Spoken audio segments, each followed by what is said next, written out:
Hoje a gente vai falar sobre os nossos pezinhos coitados que ficam sacrificados o dia inteiro e a gente não pensa direitinho neles, né, doutor? Seja bem-vindo, tudo bem? Boa tarde, tudo bom? A escolha dos sapatos é importante, mas acho que a gente conhecer os pés da gente é ainda mais importante. Exatamente, né? Nós temos que saber o que nós vamos vestir nos nossos pés. E essa escolha é extremamente importante. A gente fez até um resumo para você entender a importância da gente cuidar bem dos nossos pezinhos. Vamos ver? Vamos sim.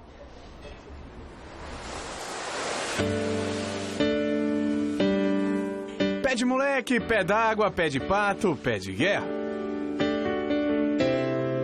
Encontramos diversos tipos de pés no nosso cotidiano, mas nem sempre damos a devida importância para aqueles que nos aguentam durante o dia todo, os nossos pés.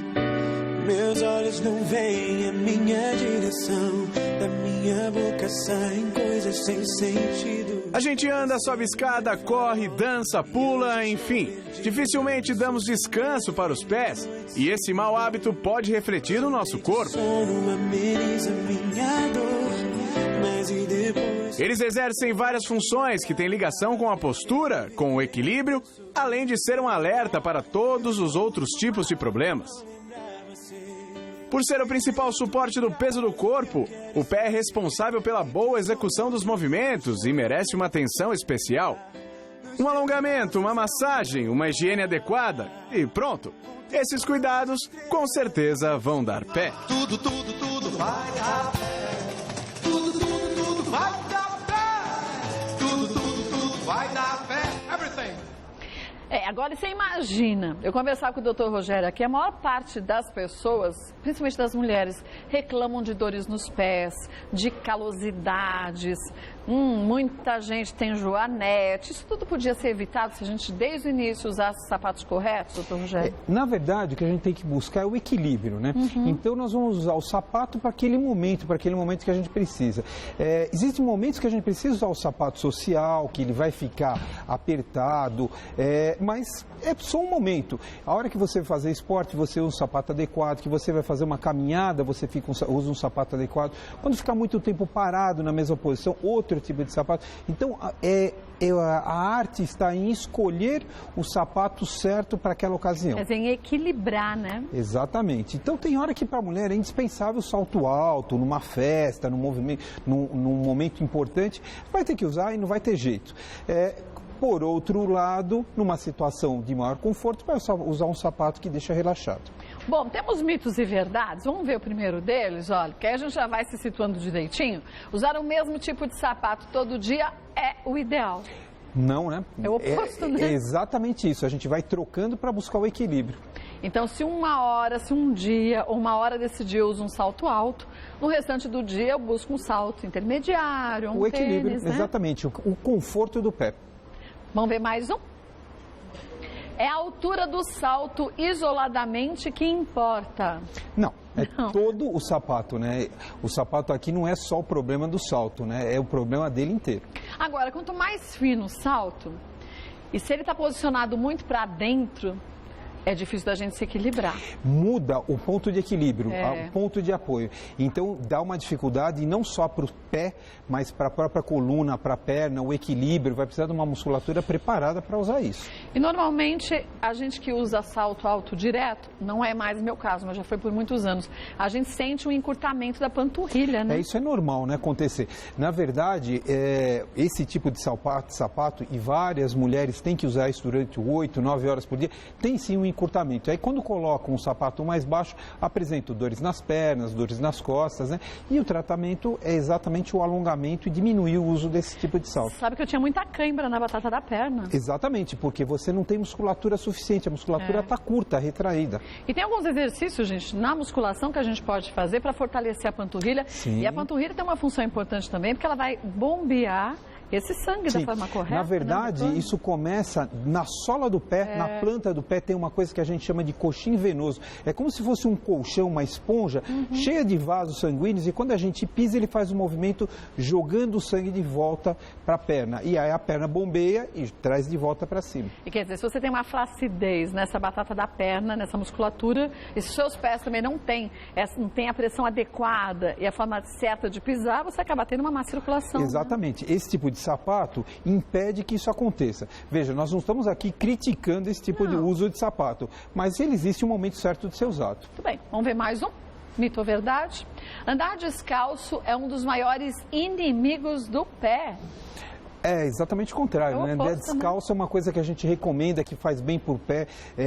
Eu gosto muito de falar para os pacientes andarem na praia, onde tem areia, na terra, onde o pé ele se acomoda ao solo e aí massageia todo o pé. Claro que não pode machucar, né? Tem que saber onde é que vai andar. Mas andar descalço é uma coisa boa para o pé. E aquele hábito que eu tenho isso desde criança, cai as coisas no chão, eu pego com o dedo e trago para a mão. Isso também estimula a gente a movimentar? Isso também estimula o movimento dos pés. Veja, mudando, né, falando a mesma coisa, mas mudando. Veja quantas pessoas que não têm os braços, que usam os pés para fazer tudo. Né? Tem pessoas que pintam, que escrevem com os pés. Então isso é uma questão de um trabalho do próprio cérebro e da movimentação do pé. Isso é um hábito bom. Eu desde criança e até hoje, cai alguma coisa no chão, eu cato, vai lá, pega com o pé, guardo, pega as roupas. E eu acho que a gente não estimula mais as crianças a fazerem esse tipo de coisa. Hoje a gente vê o seguinte, né? Você vai na maternidade, primeira coisa que você olha, a criança já recebeu um sapatinho de presente. Quando devia ser exatamente o contrário, a criança tem que ser estimulada a andar descalço, a pisar, sentir o chão, sentir a temperatura. Mas assim, todo mundo tem medo, vai ficar doente, vai pisar no pé no fica chão. Doente? Não fica nada. Não, né? Isso é completamente é um mito, esse é um dos grandes mitos. Vai pegar gripe porque pisou no chão frio. Isso não existe. Na verdade, o que existe é um estímulo à formação dos arcos plantares na sola do pé para quem anda descalço. Então, quem anda mais descalço tem a formação desse arco mais rápido. Não que isso seja um problema, porque mais tarde vai formar de qualquer jeito.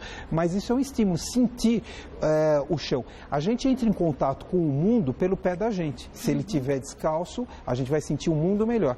Verdade. Temos algumas perguntas que surgiram, você pode mandar suas dúvidas também. A primeira é da Débora. Qual a causa do esporão de calcânio? O que é esporão de calcânio? O esporão de calcânio, na verdade, ele não é causa, ele é uma consequência. No pé da gente, a gente tem uma fáscia. O que é a fáscia? É aquela capa branca que tem na carne, nós temos uma no pé da gente. Por um motivo qualquer, isto inflama. Quando ele inflama, ele puxa a parte óssea do calcanhar e faz aquele esporão. Na verdade, então, ele não é causa, ele é consequência de um processo inflamatório que está tendo no pé. É difícil você falar, pode ser por causa de um tipo de calçado, por falta de atividade física, por sobrepeso. Então são algumas coisas que podem estar relacionadas ao aparecimento do esporão do calcânio. Não necessariamente, então, o sapato inadequado. Não necessariamente, pode ser uma das causas, né? Mas não necessariamente. Ok, vamos ver mais um? Vamos ver mais uma, da Kátia Santos. Meus pés incham quando fico muito tempo sentada e sinto dores fortes. Por que isso acontece? Porque exatamente o que nós estamos falando. Quando você está muito tempo sentado, você não está estimulando o movimento dos pés. O que acontece? Aquele coxinho venoso que a gente estava falando, ele não funciona. O sangue desce e não tem o movimento para retornar. Então ele retorna, mas não da forma que deveria. E aí o pé fica inchado. Então, o certo seria, ficou muito tempo sentado, levanta, ele começa a se mexer. Mesmo as pessoas que ficam muito tempo de pé, a gente estimula, né? A gente vê isso muito em cirurgiões, né? Então, a gente estimula a se movimentar, mexer os pés para quê? Para que tenha melhor esse retorno. São doenças relacionadas a isso, as varizes, que também aparecem por causa dessa falta de movimento. E o pé, tudo começa no pé da gente, movimentando o pé, diminui o edema do pé e das pernas. Sabe que antes eu ficava parada durante a pauta toda. Agora, se repara, eu fico sempre me mexendo. Quanto mais se mexer, melhor. Os pés, rodando, para estimular também isso, exatamente. Né? A circulação. Vamos ver mais uma pergunta? Da Carla Almeida. Por que surgem aquelas rachaduras horríveis nos pés? Então, na verdade isso surge porque é uma falta de cuidado e na hidratação dos pés, né? Então muita gente usa um sapato, meia, o pé não respira durante o dia, vai formando aquelas rachaduras. Às vezes pode estar relacionado com o processo de micose também. Então qual é o ideal? O ideal é passar um creme hidratante, olhar os pés da gente à noite, depois que tomou banho, à procura de feridas. bem, né? Secar muito bem entre os dedos e na parte de trás, onde normalmente aparecem as rachaduras, mas é importante a gente olhar. Porque, por exemplo, você quando vê a formação de um calo, significa que tem alguma coisa errada. Ou na sua pisada ou no sapato que você está usando. O sapato a gente indica a variação do sapato, mas você tem que observar para ver se não está machucando, para formar, às vezes, chega a formar feridas no pé e precisa ser feito alguma coisa. Aqui a gente tem alguns calçados, vamos mostrar, Sim. doutor? Porque às vezes o que acontece? A gente não se dá conta que a parte interna do calçado a gente também tem que reparar quando vai comprar. Muito, muito. Então você olha se o sapato é bonito, se o sapato é legal, se é confortável, mas você não olha as costuras, onde vai pegar. A zona de apoio. A zona de apoio, sim, se é correta, o né? equilíbrio que ele vai causar. Então a gente vê assim, o salto alto, né? Então os críticos do salto alto vão falar, esse sapato é o sapato de salto alto. Mas na verdade você tem que ver a elasticidade, a zona onde ele fecha o pé, porque é óbvio que o dedo da mulher não fica aqui na frente, Não, gente, no tem salto que ficar alto. aqui, ó. Ele tem que ficar aqui. Então, às vezes o sapato é um sapato de bico fino, mas não é o que vai machucar o pé da mulher. Verdade. Então, isto precisa ser observado, todas essas coisas. Essa forma que é usada para esse sapato, né? Exatamente. Então, você vê que esse sapato é relativamente confortável para a mulher, apesar de ser um salto alto. Não é para o uso o dia inteiro, mas é uma coisa que pode ser usado. Não é um sapato ruim. Agora, eu vou lhe dizer uma coisa. Tem gente que fala assim, aquele sapato que é mais alto na frente é mais confortável. Eu não gosto. Depende Eu perco de pessoa. o equilíbrio. Exatamente. Você anda, chuta. Se você reparar, quando eu tropeço, é quando eu tô com aquele sapato. Para mim, para minha irmã, a Carla, adora esses. Eu não, eu vou tropicando. Então, cada um tem sua pisada. Né? Exatamente. Por isso, quando vai comprar sapato, tem que experimentar. Assim, tem que experimentar. O que é mais altinho aqui, ó. Eu acho que eu não levanto muito o pé para andar, né? Então, acaba pegando aqui.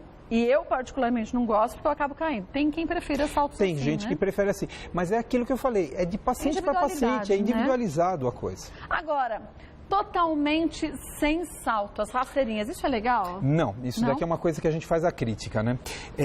Lembra da história do esporão de calcânio? Lembro. Isso é uma das causas. Por quê? Porque estica demais a face, aquele tecido. Então, se me falarem o que é pior, uma rasteirinha ou um salto alto? Rasteirinha é pior, com certeza. Pior. Porque vai levar dor. Experimenta passar um domingo inteiro com uma sandália em casa, você vai chegar à noite com dor no pé. É verdade. Mais do que durante a semana. Então precisa ter um saltinho, não precisa ser nada elevado, mas um saltinho. Pelo menos o quê? Uns 2 centímetros? 2 a 3 centímetros é o ideal, né? Que vai ser a posição de conforto do pé. Agora, tem gente que caminha e não coloca primeiro a ponta do pé, depois o calcanhar. Bate o calcanhar, depois desce o restante.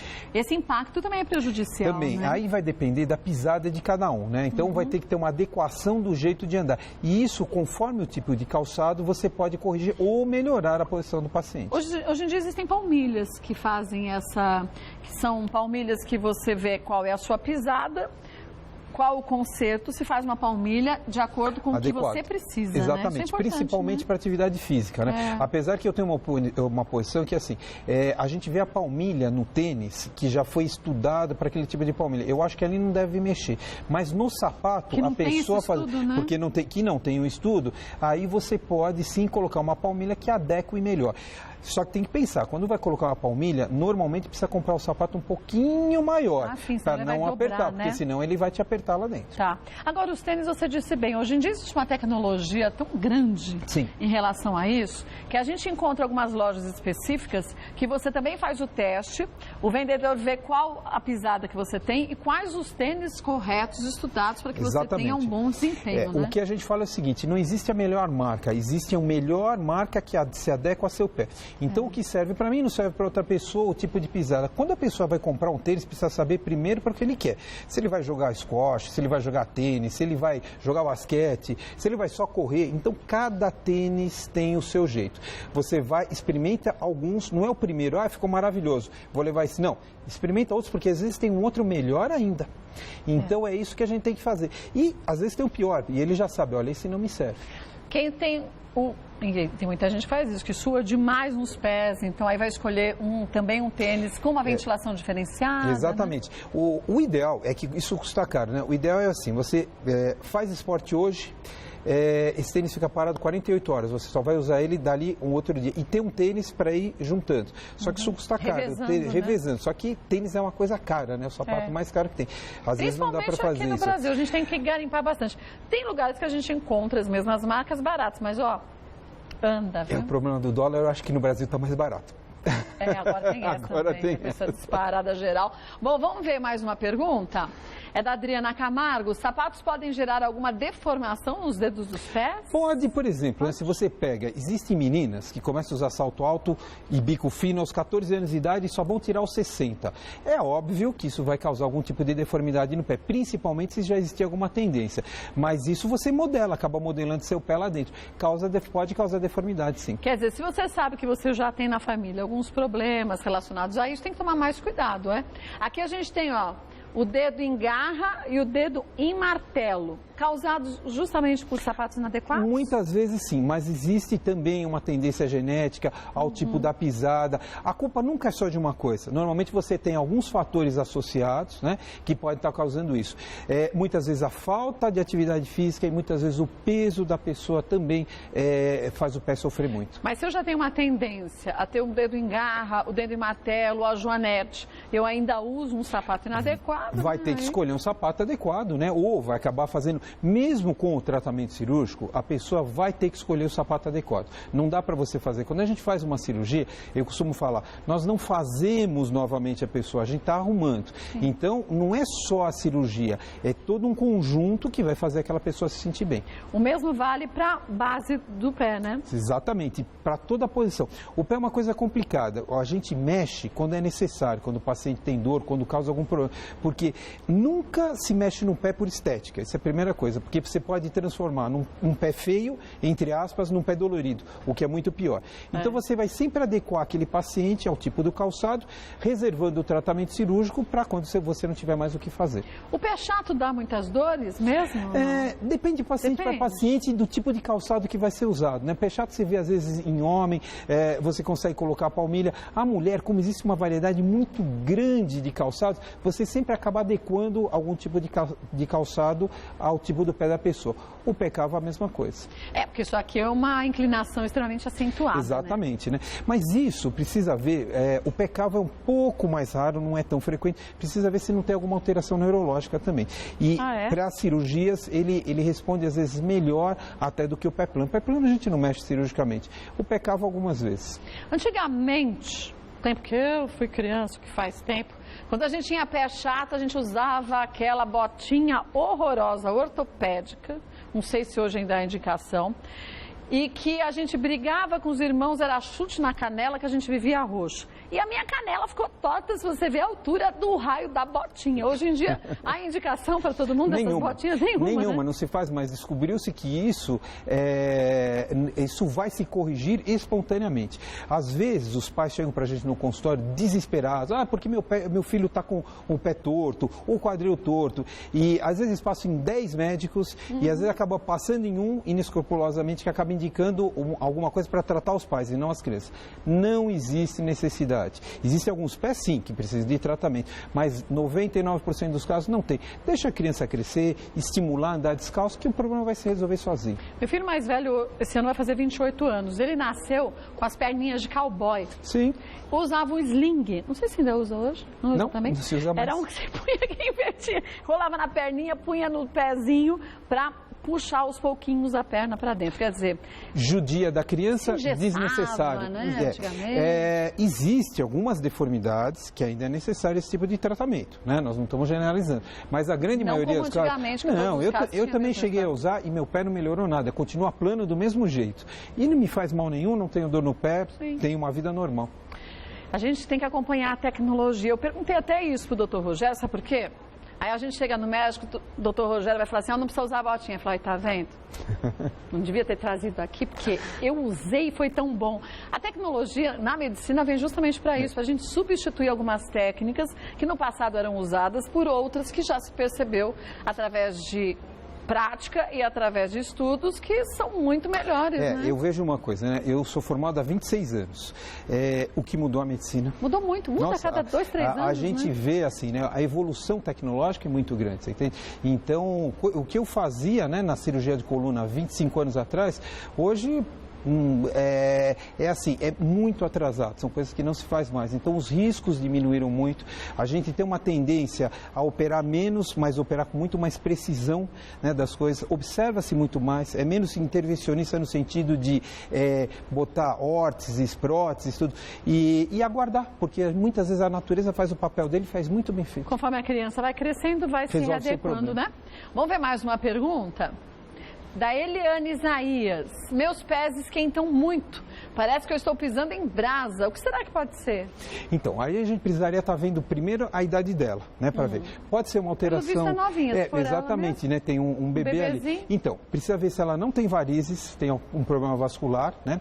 Ou uma neuropatia, que é uma doença nos nervos que pode estar acontecendo isso. Então, tem pessoas assim que chegam no consultório e perguntam isso para a gente: meu pé é muito quente, ou o contrário, é muito gelado. Então, precisa ser feito um estudo, tanto da parte neurológica quanto da parte vascular, para ver se tem um problema. E às vezes não tem problema nenhum. Individualidade, né? Também, mas isto precisa ser estudado.